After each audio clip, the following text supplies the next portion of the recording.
Israel ने फिर शुरू कर दी बमबारी। जी हां, सीज फायर हुआ था। दुनिया इसकी तारीफ भी कर रही थी कि चलो डोनाल्ड ट्रंप ने कुछ अच्छा किया।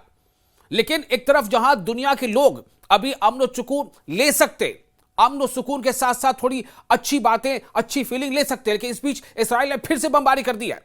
और इसराइल ने यह बमबारी पहली बार नहीं की है, इससे पहले भी इसराइल ने बमबारी की थी।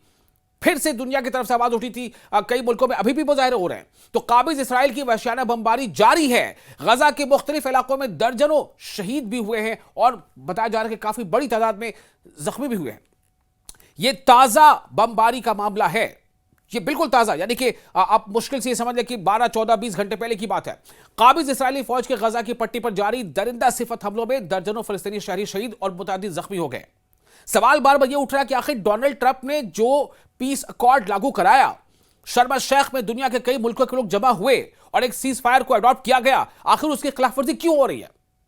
गुज़िश्ता रात से काबिज फजाइया की जानिब से गजा के मुख्तलिफ इलाकों पर मुसलसल बमबारी जारी है, जो फायरबंदी मुआहिदे की एक और खुली खिलाफ वर्जी है। अब बात यह है कि इसराइल को रोके कौन? क्या डोनाल्ड ट्रंप तक ये खबर नहीं पहुंची होगी? क्या अमेरिका, क्या अरब, क्या मिस्र, क्या इन लोगों को यह बात पता नहीं चली होगी कि क्या कुछ हुआ है? क्या तुर्की को पता नहीं चला होगा कि क्या हो रहा है? क्या ईरान को पता नहीं चला होगा कि क्या हो रहा है? जो जराए मिल रहे हैं, इंटरनेशनल जो जराए ब्लॉग है, जराए के मुताबिक जो मेडिकल रिपोर्ट सामने आ रही है, उसके मुताबिक मंगल की शाम से बुध की सुबह तक शोहदा की तादाद 100 तक पहुंच गई है। आप सोचें, 100 तक लोग वहां पर उनकी जानें जा चुकी हैं। जिनकी जानें चली गई, उनकी तादाद 100 तक पहुंच गई है। ये ताजा लेटेस्ट जो इसराइल की बमबारी शुरू हुई है, उसका यह हाल बता रहे हैं आपको, जिनमें 37 का ताल्लुक गजा शहर से और शुमाली इलाके से है, 43 शुमाली इलाके से। उसके अलावा जो वस्ती गजा यानी कि जो मिडिल गजा का जो मिड एरिया है, मिडिल गजा से 20 लोग हैं जिनका ताल्लुक है जो खान यूनिस से जुड़े हैं। और इतनी बड़ी तादाद में जो लोगों की वहां पर मौत हुई है, इसमें और बताया जा रहा है, जो मेडिकल रिपोर्ट्स आ रही है उसके मुताबिक, कि इसमें और ज्यादा बढ़ोतरी भी हो सकती है, इजाफा भी हो सकता है, क्योंकि काफी बड़ी तादाद में लोग जख्मी भी हैं। खदशा तो यह भी जाहिर किया जा रहा है क्योंकि कई जख्मियों की हालत नाजुक है और मलबे तले दर्जनों अफराद ताहाल लापता हैं।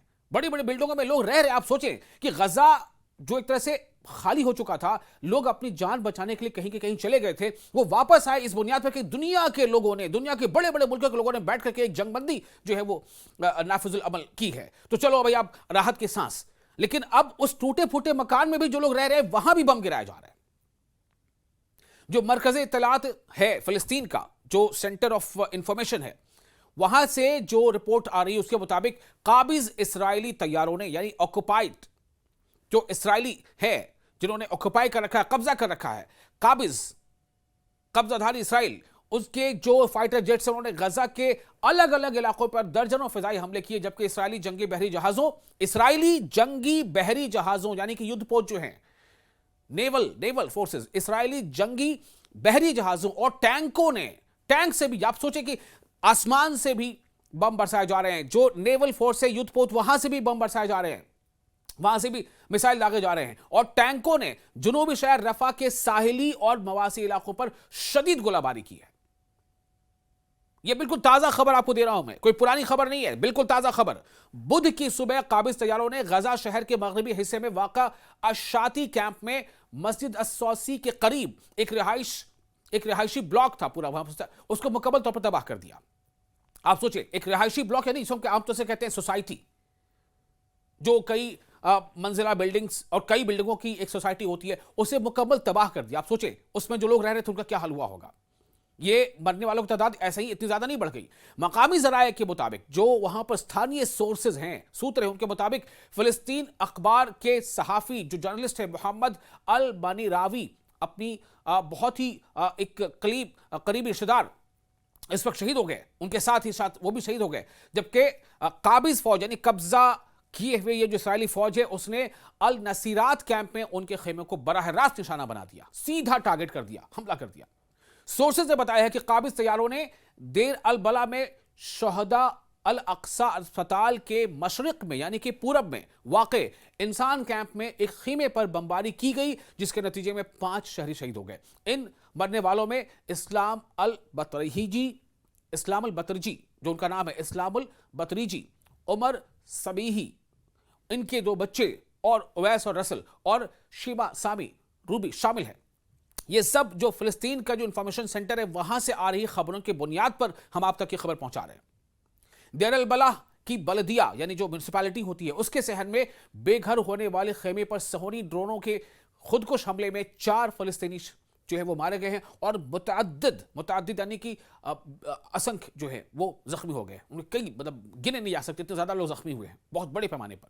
आप सोचे ना कि आसमान से फाइटर जेट बम गिरा रहे हैं, उधर जो समंदर में जो युद्धपोत है वहां से गोलाबारी की जा रही है, जमीन पर जो टैंक है वहां से गोलाबारी की जा रही है। किस पे आप गोलाबारी बरसा रहे हो? गजा के लोगों पर, कमजोर मासूम बेबस, पहले से बहुत ज्यादा वो कह सकते हैं कि जख्मी है, पहले से किसी के हाथ नहीं, किसी के पैर नहीं, कोई चल नहीं सकता, कोई दौड़ नहीं सकता। ऐसे काफी लोग हैं वहां पर जिनका ठीक से इलाज भी नहीं पाया, उन पर बम गिरा जा रहा है। इसी तरह अल नसीरात कैंप में अबू दलाल खानदान के घर पर काबिज इसराइली फौज ने अलग सुबह बमबारी की जिससे कम से कम 18 लोगों की जान चली गई। अब इस पर क्या कहना है अल-कसाम ब्रिगेड का?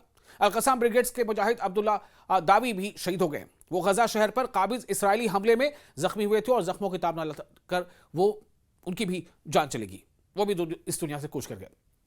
अब सवाल यह पैदा होता है कि आखिर ऐसा क्यों कर रहा है? इसराइल बार बार जंग बंदी की उल्लंघना क्यों कर रहा है? उसकी खिलाफवर्जी क्यों कर रहा है? रफा के बवासी इलाके में काबिज इसराइल ने बेघर लोगों के खेमों पर बमबारी कर दी जिसके नतीजे में 3 फलस्तीनी शहीद हो गए, उनकी जानें चली गई, जिनमें मोहम्मद सालिम का नाम है, जहीर शामिल है जिनकी उम्र 85 साल थी। इसके अलावा 13 साल हला रामी अल अफीफी और 3 साल मीरा जवील अल बयूमी भी मरने वालों में शामिल है। अब देखिए क्या है इसमें, बुजुर्ग 83 साल उनकी मौत हो गई, बच्चे मौत हो गए क्योंकि वो भाग नहीं पा रहे, अचानक बमबारी हो जा रही है। ये वहां पर हालात है। खान यूनिस के मवासी इलाके में काबिज तैयारे नहीं कि जो फाइटर जेट्स उन्होंने बमबारी की जिसमें 3 एक ही घर के 3 लोग, बिल्कुल बताया जाता है कि बिल्कुल करीबी थे, आपस में रिश्तेदार थे, उनकी मौत हो गई। अल नसीरात कैंप में इसराइली बमबारी से 2 बच्चे जिनके नाम भी रिपोर्ट्स में सामने आए हैं, बतूल और मोहम्मद अक्ल, अपने घर में ही शहीद हो गए, उनकी जानें चली गई। तो ये सहूनी जो इसराइली तैयारे हैं, यहूदियों के तैयारे जो है इसराइली सहूनी तैयारों ने सबरा मोहल्ले में अलबना खानदान के घर को निशाना बनाया जिससे एक शेरखार बच्चे की भी मौत की खबर सामने आ रही है। अब सवाल यह पैदा होता है कि इस तरह से बेदरीग कैंपों पर, टेंट्स में, सोसाइटीज में, मोहल्लों में इस तरह से लगातार हमले इसराइल की तरफ से किए जा रहे हैं।